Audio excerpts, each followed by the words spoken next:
अस्सलाम वालेकुम एवरीवन, कैसे हैं आप लोग? ठीक हैं, उम्मीद है खैरियत से होंगे। देखिए, ज़िंदगी में डाइट के हवाले से, खाने पीने के हवाले से बहुत ज़्यादा कंट्रोल करना, रिस्ट्रिक्शन करना, पाबंदियाँ लगाना, हदूद मुतय्यन करना कि मैंने ये खाना, इससे ज़्यादा नहीं खाना, ये खाऊंगी तो इससे ये हो जाएगा। ये बहुत ज़्यादा क्रिएट करता है साइकोलॉजिकल ईटिंग डिसऑर्डर के प्रॉब्लम, जिसके अंदर आप अपनी फ़िज़िकल जिस्मानी बॉडी की अपने ज़रूरियात से या तो कम कम खा रहे हैं या बहुत ज़्यादा खा रहे हैं। ये दो वजूहत होती हैं, या आप अपनी जिस्मानी ज़रूरियात से कम खा रहे हैं या बहुत ज़्यादा खा रहे हैं, और उससे आपको बहुत ज़्यादा हेल्थ इश्यूज़ भी हो रहे हैं। तो समझ जाएँ कि आप इस बीमारी का शिकार हैं। और बहुत ज़्यादा लोग इस बीमारी में पड़े होते हैं, चलते रहते हैं, उनको समझ नहीं आती कि इससे कैसे निकले, और वो फँसते चले जाते हैं। आज हम बात करेंगे जो लोग डाइट में बहुत ज़्यादा पाबंदियाँ करते हैं, रिस्ट्रिक्शन लगाते हैं, कंट्रोल करने की कोशिश करते हैं, मतलब कम खाते हैं। एक तो डाइट एक्सट्रीम करें, परहेज़ देखें, बात ये है कि परहेज़ आप करें, लेकिन इतना करें कि जितनी ज़रूरत है। अब इतना परहेज़ ना करें कि आप अंदर से खाने पिए बगैर खुश्क हो जाए, ड्राई हो जाए, और आपको मुख्तलिफ़ तरह की बीमारियाँ होना शुरू हो जाए। अगर आपको ये इश्यूज़ हैं, तो इसका डायरेक्ट ताल्लुक आपकी फूड रिस्ट्रिक्शंस के साथ है, पाबंदियों के साथ है। जो बीमारियाँ, जो इश्यूज़ या प्रॉब्लम इसकी वजह से लोगों को अपना खाना-पीना बहुत ज़्यादा कंट्रोल, एक्सेसिव कंट्रोल करने की वजह से होते हैं, उसमें सबसे पहला इश्यूज़ एनीमिया का है, मतलब आयरन डेफिशिएंसी। इसका मतलब ये है, उन लोगों के अंदर जब आप खाना अपनी ज़रूरत से कम खा रहे हैं, जब आपकी फूड इनटेक आपकी बॉडी की रिक्वायरमेंट से बहुत कम है, उससे होगा क्या, आपकी बॉडी के अंदर प्रॉपर न्यूट्रिएंट्स नहीं जाएंगे, आयरन की डेफिशिएंसी होगी, विटामिन B12, आयरन, जिंक, मुख्तलिफ तरह के मिनरल्स नहीं जाएंगे, जिसकी वजह से ये होगा कि आपके जिस्म में आयरन नहीं बनेगा, ब्लड की कमी होगी, आपका रंग पीला होगा, और आपको मुख्तलिफ तरह की बीमारियां होंगी, जिसमें फ़ीमेल में आपने देखा होगा और मेल में आपने देखा होगा कि सुस्ती, लेज़ीनेस, काहली, और मुख्तलिफ तरह की काम करने का आपका बिल्कुल दिल नहीं करेगा, और ठंड बहुत ज़्यादा लगेगी। तो समझ जाएँ एनीमिया आपको हो चुका हुआ है। फिर बहुत ज़्यादा ऐसे फ्लूइड इम्बैलेंस है, चूँकि आप डाइट नहीं ठीक ले रहे, आप कम ले रहे हैं, आपके जिस्म के अंदर न्यूट्रिएंट्स नहीं जा रहे, उसकी वजह से बहुत ज़्यादा दिल के अमराज, हार्ट फेलियर, किडनी के प्रॉब्लम, स्टोन्स जैसे बन जाते हैं आपको। फिर एडिमा आपको हो जाता है, जिसमें जिस्म में पानी का भर जाना ये होता है। ये 3 तरह की बीमारियाँ जो कि आपकी बॉडी में जिस्म में फ्लूइड इम्बैलेंस होने की वजह से हो रही होती हैं, उसका डायरेक्ट ताल्लुक आपके खाना-पीना, अपनी लिमिट, अपनी रिक्वायरमेंट से बहुत कम खाना है। वो आपने डाइट की वजह से किया हो, वो आपने वेट लॉस के चक्कर में किया हो, वो आपने स्ट्रेस की वजह से किया हो, या ओवरऑल आप बहुत कम खा रहे हो, तो ये सब उसकी वजूहात होती हैं। फिर एक बहुत बड़ा इशू आपकी जिस्म के अंदर हार्मोन्स का ऊपर नीचे जाना है। जब आप बहुत कम खाते हैं, अपनी जिस्म की रिक्वायरमेंट से कम खाते हैं, उससे क्या होगा, आपके जिस्म के अंदर जितने भी हार्मोन्स हैं, वो आपका स्ट्रेस हार्मोन्स जो हैं वो अप जाएगा, एड्रेनलिन हार्मोन जो होता है। क्योंकि बॉडी को एड्रेनलिन हार्मोन्स जो कि यहाँ पे आपके होते हैं, वो आपको सिग्नल देंगे हाइपोथैलेमस को कि भाई इस बंदे ने मुझे मार देना है और इस बंदे ने स्ट्रेस मुझे दी हुई है, तो वो हार्मोन्स आप पर जाएँगे। फिर दूसरा, हंगर हार्मोन्स भी आपकी आउट ऑफ कंट्रोल होंगे, वो भी ऊपर जाएँगे, क्योंकि आप बॉडी को खाना नहीं दे रहे, फीड नहीं कर रहे, खिला नहीं रहे, वक़्त पे उसको उसकी रिक्वायरमेंट को पूरी नहीं कर रहे।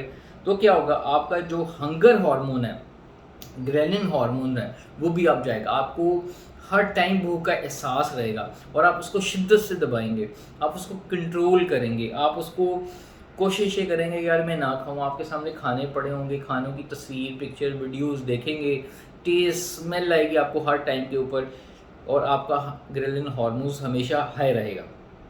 देन इसकी वजह से, फूड कंट्रोल करने की वजह से, आपका जो थायराइड हार्मोन है वो हमेशा लो चला जाए, जिसको हाइपोथायराइड बोलते हैं। इसमें इसकी मुख्तलिफ अलामात हैं, जिसके अंदर आपको हेयर लॉस भी हो सकता है, ड्राई आइज़ होती हैं, फिर इसके साथ आपकी ठंड बहुत ज़्यादा लगती है आपको, क्योंकि आपका जो थायराइड मेटाबॉलिक हार्मोन है वो काम ही नहीं कर रहा।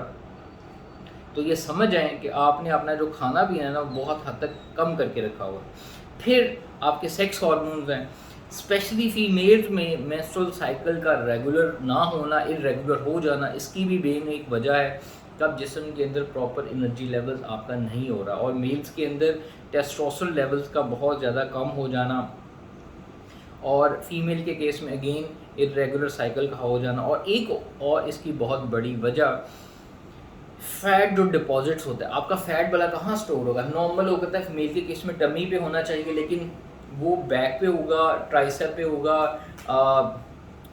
चेस्ट पे होना शुरू हो जाएगा, लेग्स पे होना शुरू हो जाएगा, हिप्स पे होना शुरू हो जाएगा।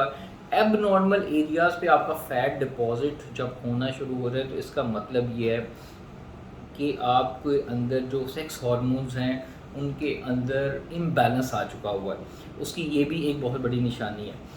देन आपकी गैस्ट्रिक प्रॉब्लम जो हैं वो बहुत ज़्यादा होंगे अगर आप जब कंट्रोल करेंगे। कोई फाइबर इनटेक आपका ठीक नहीं है, मिनरल्स ठीक नहीं जा रहे, विटामिन ठीक नहीं जा रहे, प्रोटीन्स का फैट प्रॉपर आपकी जिस्म के अंदर आपकी रिक्वायरमेंट नहीं मीट हो रही। इस केस में फिर आपको कॉन्स्टिपेशन रहेगी, ब्लोटिंग रहेगी, नोजिया रहेगा। क्यों?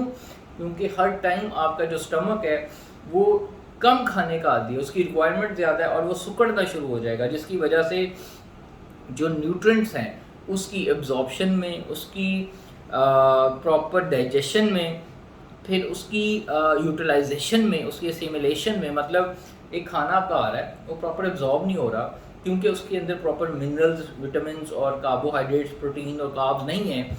तो क्या होगा, जब वो खाएंगे तो आपके जिस्म के अंदर जाके वो प्रॉपर यूटिलाइज नहीं होगा, मेटाबोलाइज नहीं होगा, एब्जॉर्ब नहीं होगा, एनर्जी नहीं प्रोड्यूस करेगा और उसका वो वेस्ट में जाएगा, जिसकी वजह से आपको बहुत ज़्यादा तादाद में कॉन्स्टिपेशन और ब्लोटिंग जैसी लोगों को इश्यूज़ रहते हैं।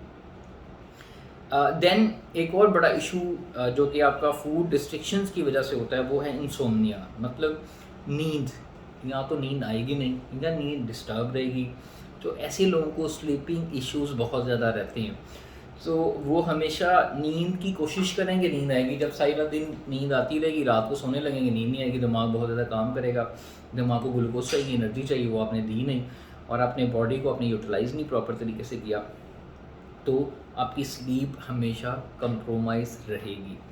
सो ये 5 से 6 बेसिक फैक्टर्स हैं जो कि आपने देखने हैं कि अगर आपको रिस्ट्रिक्शन की वजह से आपने अपना खाना पीना इतना कंट्रोल किया हुआ है, चाहे वो लाइफ में कोई स्ट्रेस आए उस वजह से, आपकी कम डाइट की वजह से, आपने ओवर एक्सरसाइज कर रहे हैं उसकी वजह से, मेंटल हेल्थ है, लाइफ में कोई प्रॉब्लम चल रही है, किसी की रिलेशनशिप का मसला है उस वजह से, या कोई और मामला चल रहे हैं जो कि आपको फिजियोलॉजिकल डिजीज़ है, तो ये इश्यूज़ आपका खाना पीना अगर बहुत कम होगा, कंट्रोल करने की कोशिश करेंगे, उतना खाएं जितना बैलेंस है, जितनी आपको ज़रूरत है, जितनी आपको जिस्मानी तौर पे ज़रूरत है।